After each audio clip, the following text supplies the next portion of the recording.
there are funny stories out there, and we capture some of them. However, we don't capture all of the funny stories. I don't know about what you did this morning, but I thought I would start obviously, or not obviously, with a non-digital story. It's just me here and you. But what I wanted to say is that I started this morning off in the way that I typically start the mornings off, which is cleaning hair off the floor of my bathroom. Anyone here do that? It was actually, sometimes it is my hair, and more often than not lately it is my hair, but a lot of the times it's my wife's hair, whose hair is, it's a lot longer than mine is. And that bothers some people. I spent a fair amount of time cleaning my wife's hair off the floor a number of years ago too. This is a picture of her 4 years ago. And a couple weeks before that picture was taken, we actually, my 2.5-year-old daughter and I shaved her head for her before her hair was going to fall out from the chemo that she was on, or taking. I remember when I got the call, I was in Washington, D.C., as I'm typically in places around the world helping people to tell their stories. And I remember the story circle that I was in the middle of at the time. There was a woman talking about how her brother had died in a hot air balloon accident. There was another guy talking about the harassment that he received growing up as a young homosexual in a small town. And there was also another fairly young woman who was talking about her father's depression and how she viewed that as a young girl, and how she remembered at a very specific time that her father had bought a bonsai tree, which he wasn't able to even take care of. Not only was he not able to take care of his family, he was not able to take care of this bonsai tree, and it died. And she came home one day, and it was totally brilliant green. And she said when she stepped closer, and this is what came out in the story circle right as my wife was calling, when she stepped closer to see how it become so green so fast, she saw that her father had painted every single one of the tiny leaves on the tree. Then we broke, and I went and checked my messages and heard that my wife had cancer. So I flew home. There were a lot of things that we did in the days leading up to that first appointment. What I also didn't mention is that my wife was 5 months pregnant at the time of her diagnosis. She's alive today, and she's doing really well. So I should say that first so that we can relieve some of the tension here in the audience. Yay, she's alive.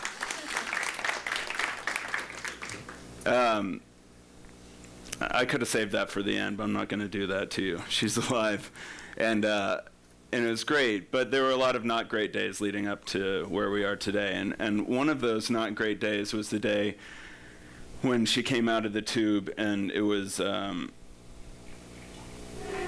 MRI tube, and they said, oh, well, the cancer is everywhere. And I remember her OBGYN crying and telling us that that's what was going on, and that we most likely had to, we didn't have to do anything, but that it became clear that we were going to have to kill our pregnancy and the baby that was growing in my wife's belly, who was kicking her in the tube the entire time that she was in there. And I remember going to our first appointment with the oncologist, where he said, you know, it was clear that we were going to have to make this decision. He was laying out for us what was going to happen on that first day. And it was the day that they were going to go in and take the baby out. And they were going to do 3 procedures. They were also going to go into her bone marrow in her hip and take out some of the bone marrow to test it to see if the cancer was in her bones. And the third thing they were going to do was put a port in her chest to deliver the chemo through. They were going to do all of that, and then he said, and then we're going to wheel you up to the 12th floor, which is the top floor of Kaiser, and you're going to get your first chemo. And that was all going to be on the same day, because she was stage 4, and it needed to be done.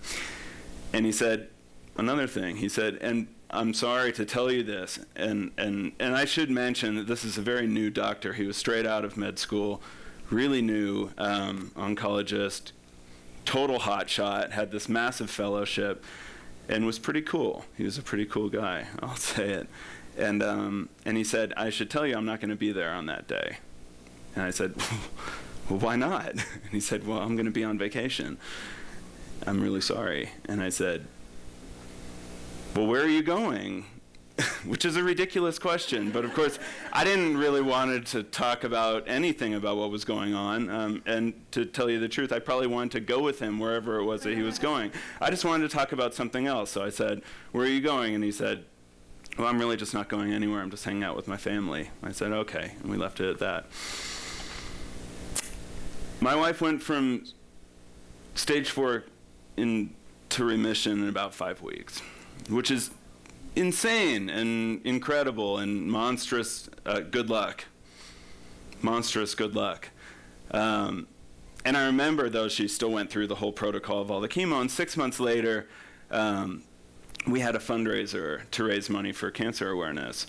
And we invited a bunch of people, and who showed up was her oncologist. And he brought with him his wife and his son and his daughter and a six-month-old baby. And that's when I said to myself, and my wife said to me, that's listening. And maybe that's healthcare, but that's listening. Because we probably could have gotten the treatment from almost any doctor, but what we really needed at that point was not to be told that he was going to go and take a vacation because his wife was pregnant. So that's starting you off with a story about listening. And I think what we try and do, and what I've been dedicated to doing for the past number of years, 10 years here at the Center for Digital Storytelling, which I started an office in Denver, but we're based out of Berkeley, is get people around in groups to tell stories with each other and to each other and for each other. And one of the things that's really interesting about the work we do and what's required, and maybe how it ties into the breaking boundaries theme, is that we can ask this right now, is how many people here know how to listen? You guys want to do a little, can I do some call and response too? I'm going to do some call and response. How many people can listen? Say yeah. Yes. And then how many people can talk? Yes. Yeah, it's almost the same. It might be the same, but it's pretty close. And then how many people can read? Yes. And how many people can write? Yes. And then how many people watch TV or screen media? Yes. How many people make it? Yes. That's insane. And not only is it insane, but it's undemocratic. It's undemocratic to be spoken to in a language that, more or less, we don't take the opportunity, or we're not trained, or we're not allowed to speak back in. That's not democracy. And so 20 years ago, our executive director started an organization to try and solve that. And this organization, the Center for Digital Storytelling, started the same time that the first video editing software came out on the first personal computer. Thus was the opportunity to let people have control over their stories in a media that previously was only spoken to them. And so the idea of taking people who used to be just consumers and changing them into producers was the mission of what we were going to do, and we spent 20 years doing it. So we have around 20,000 stories that we've helped people make. We don't make them for people, we just hold space and teach people any tools that they need in order to make these stories and tell them. And so I thought I would show a couple stories for you now. The first story is from one of our 3-day workshops that we have. And the second, that's just one of our general public workshops. And the second story is from a young middle school student in the Seattle area who was part of a program we had to connect Native youth that live in urban places back to their reservations. You shall reap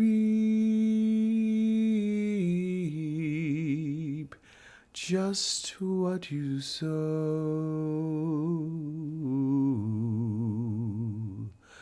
what you plant, you're sure to grow. You can believe, trust and know. You shall reap. The first guy I went steady with when I was in the 8th grade was David Duke. Many years later, he became the Grand Wizard of the Ku Klux Klan. I'm a 53-year-old lesbian, and I'm trying to understand how our paths crossed. I knew David because we went to the same school, started by the Carrollton Avenue Church of Christ, where my father became the minister. My family has always had a relationship with white supremacy.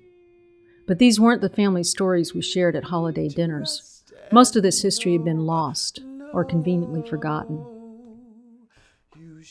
In Brookhaven, Mississippi, I found my great-grandfather's journals from the early 20th century in his abandoned farmhouse. He was a dairy farmer, but he loved to read and write about natural history, farming, astronomy, mythology, religion. But much of his writing was racist. He believed in eugenics. In his house, I found a copy of The Klansman by Thomas Dixon. This is the book that Birth of a Nation was based on. The inside cover was inscribed, "We enjoyed it very much." I took the journals with me and did not tell anyone.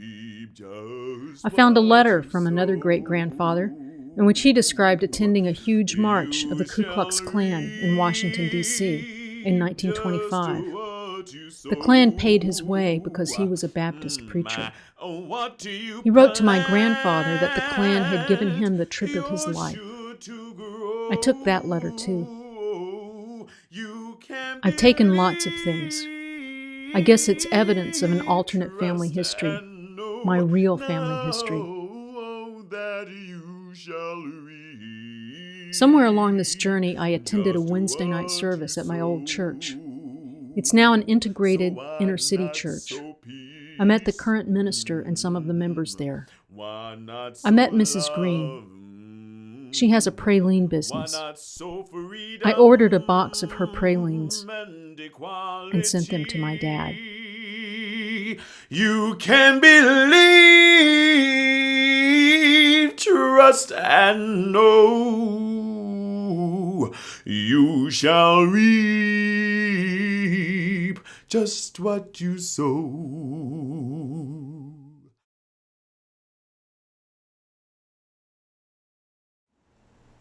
My name is Tate Francisco Black Bear, and I'm always hungry. I know 6 words so far, 6 words in Lakota. Waji, Nupa, Yamni, Topa, Zapta, and Shunka. Those mean 1, 2, 3, 4, 5, and dog. Sometimes, when we're in the van on the way to the skate park, my aunt teaches me. I don't ask, she just teaches me. Robert, the bus driver, starts it. He says, "How do you say this?" or "How do you say that?" And she tells us the words. And this is the class. The classroom is the bus. Actually, the classroom is everywhere. Last Christmas, when my uncle was out of jail, I got a skateboard. And we had a big dinner with all my stepbrothers and stepsisters.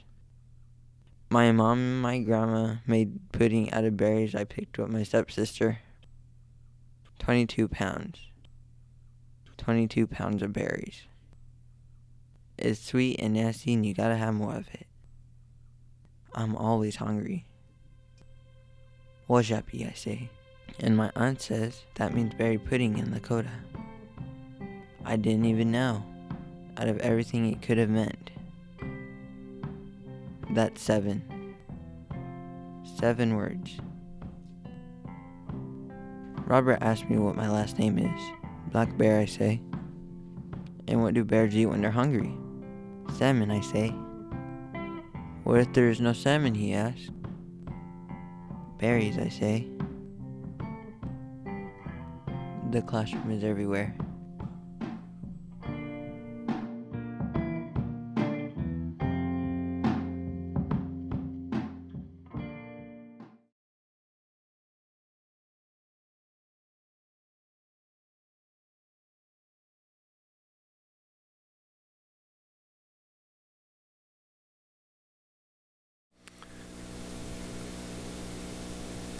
So these are just two of the stories that we help people make, or we allow people to make within the workshops that we run.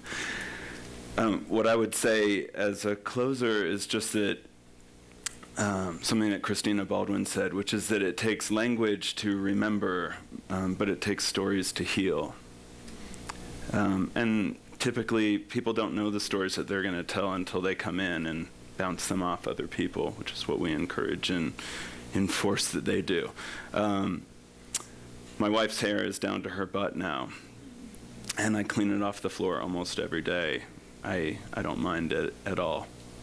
On your way out, grab a postcard if you want, and the back is all blank.